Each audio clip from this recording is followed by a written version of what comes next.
আজ হচ্ছে আমি সঞ্চয় করব আমার বাগানের লাল শাক, যেন আমি সামনে আসছে শীতে খেতে পারি।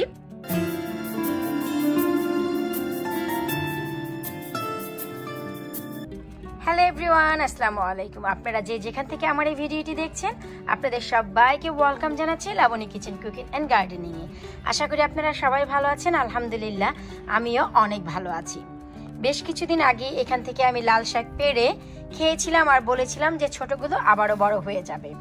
তো এই যে দেখুন, যে আমি যেই ছোট ছোট শাকগুলো রেখে দিয়েছিলাম তা মাশাআল্লাহ অনেক বড় হয়ে গেছে, খাবারের উপযুক্ত হয়ে গেছে।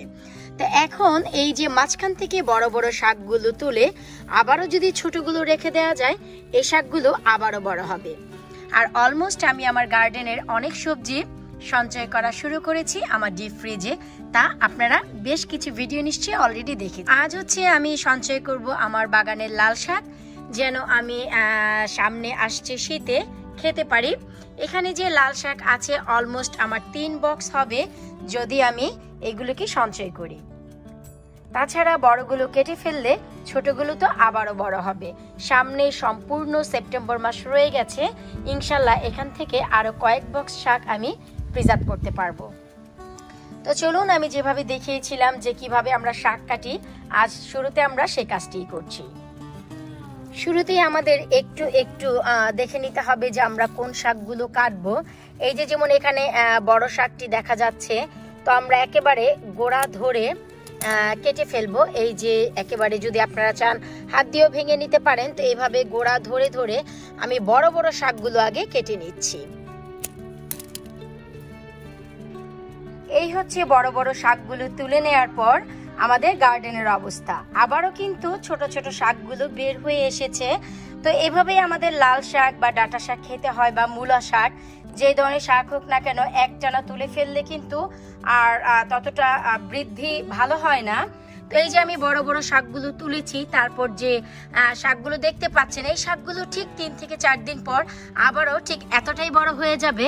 মাশাআল্লাহ, আলহামদুলিল্লাহ, আমি অনেকগুলো লাল শাক তুলেছি। এই যে আমি একটু দেখাচ্ছি, দেখুন এখানে কিন্তু হিউজ পরিমাণ লাল শাক উঠেছে, এবং ডগাগুলো একটু লক্ষ্য করলেই দেখবেন কত মোটা মোটা তাজা তাজা, আর কতটা অসাধারণ লাগছে। নিজ গার্ডেনের আঙ্গিনা থেকে এমন সবজি তুলে সঞ্চয় করা বা খাওয়া, এর স্বাদই অন্যরকম। এতে যে কতটা সুখ, আসলে যারা গার্ডেনের শাকসবজি খেয়েছেন তারা তো সবাই জানেন। আশা করব আজকে আমার এই লাল শাক সঞ্চয়ের পদ্ধতি বা মেথড আপনাদের ভালো লাগবে। ভালো লাগলে অবশ্যই চ্যানেলটিতে লাইক, কমেন্ট এবং শেয়ার করতে ভুলবেন না। এরপর কেটে নেওয়া লাল শাকগুলো আমি সব দিয়ে দিয়েছি একটি সিঙ্কে পানি দিয়ে। এতে করে দেখা যায় অতিরিক্ত যে মাটিগুলো আছে তার নিচের দিকে চলে যাবে। যদিও অনেক বেশি মাটি বা বালি থাকে না, তারপরেও যেহেতু আমরা অনেক দিনের জন্য এটি সঞ্চয় করব, তাই আমরা চাচ্ছি একেবারে ফ্রেশ এবং সতেজ একটি শাক সঞ্চয় করে রাখতে। এভাবে করে রেখে দিব 2 থেকে 3 মিনিট। এরপর আমি শাকগুলো আরো 2 থেকে 3 বার ভালো করে ধুয়ে নিয়েছি। ধুয়ে আমি একটি পাত্রে নিয়ে নিয়েছি। আর এখানে কিন্তু শাকগুলো উঁচু না, আমি একটু প্রেস করছি, দেখুন এ কিন্তু নিচের দিকে যাচ্ছে না। অনেক বেশি আমি একেবারে ভরপুর করে দিয়েছি, না হয়তো আমাকে 2টি পাত্র ব্যবহার করতে হতো। এখানে আমি একটি মোটামুটি বড় পট নিয়ে নিয়েছি। এখন এতে আদা, রসুন, পেঁয়াজ, কাঁচামরিচ, তেল, লবণ আমি কিছুই দেব না। শুধু এভাবেই একটি কভার দিয়ে ঢেকে শাকগুলোকে আমি স্টিম করে নেব।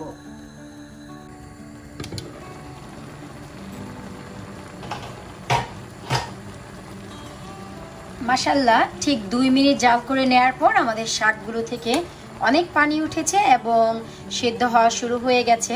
আমি একটু দেখাচ্ছি। আর ঘরে বানানো লাল শাক, একটু পানির কালারটি দেখুন কত চমৎকার লাল। আমরা কিন্তু এই পানিটি মোটেও ফেলে দেব না, এই পানি দিয়েই আমরা শাকটি পুরোপুরি সেদ্ধ করে নেব। লাল শাক সম্পূর্ণরূপে সেদ্ধ হয়ে গেছে, আমি একটু দেখাচ্ছি। এই যে দেখুন পুরোপুরি কিন্তু গলে গেছে। আর এই যে পানিগুলো আমরা এখানেই রেখে দিব। পানিতে রেখে আমরা লাল শাকটি সেদ্ধ করব। আর হাজবেন্ড যেহেতু বলেছে সবগুলো শাক প্রিজার্ভ করতে, না কিছুটা সে খাবে, তো চলুন আমরা কিছুটা শাক আমি কিভাবে খাই আপনাদের সাথে শেয়ার করি। এখানে ছোট্ট একটি পাত্রে আমি 2 টেবিল স্পুন কুকিং অয়েল দিয়ে গরম করে নিয়েছি। এবার এতে দিয়ে দিচ্ছি ছোট সাইজের একটি পেঁয়াজ আর রসুন কুচি। আমি একসাথেই দিয়ে দিচ্ছি। বেসিক্যালি যখন আমি কোনো শাক রান্না করি, শাক সেদ্ধ হওয়ার সময় আমি পেঁয়াজ দিয়ে দিই।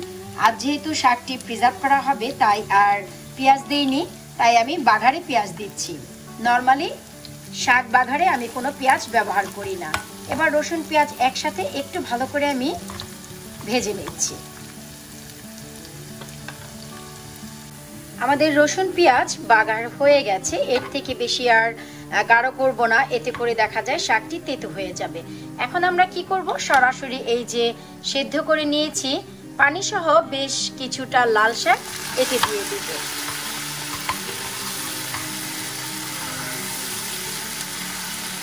আমরা আরো দিব।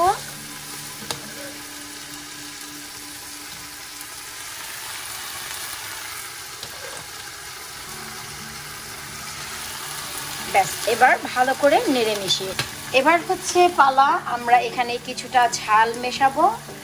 তো খুব বেশি ঝাল আমি দিচ্ছি না, যেহেতু বাচ্চাকেও খাওয়াবো তাই মরিচ আমি কেটে দিচ্ছি না, আস্ত কিছু মরিচ দিয়ে দিচ্ছি।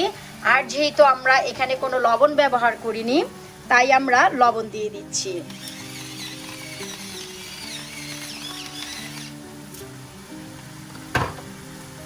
এবার ভালো করে মিশিয়ে নিচ্ছি। তো এই হচ্ছে আমার লাল শাক। একটু লক্ষ্য করলে দেখবেন সব কিন্তু দারুণভাবে গলে গেছে। আর এখন এই লাল শাক দিয়ে যদি গরম ভাত খাওয়া যায়, ভাতগুলো সম্পূর্ণ আকারে লাল হয়ে যাবে। যাই হোক ভাই, স্বামীর আবদার ছিল আজ আমরা পুরো পরিবার লাল শাক দিয়ে ভাত খাবো। আর এই যে এখানে যে আমাদের শাকগুলো আছে, শাকগুলো সম্পূর্ণ আমরা ঠান্ডা করে নিব। ঠান্ডা করে যে কোনো একটি জিপলক ব্যাগ অথবা প্লাস্টিকের বক্সে রেখে দেব ডিপ ফ্রিজে। তো এই ছিল আজ আমার লাল শাক প্রিজার্ভ করা। আশা করব আপনাদের ভালো লেগেছে।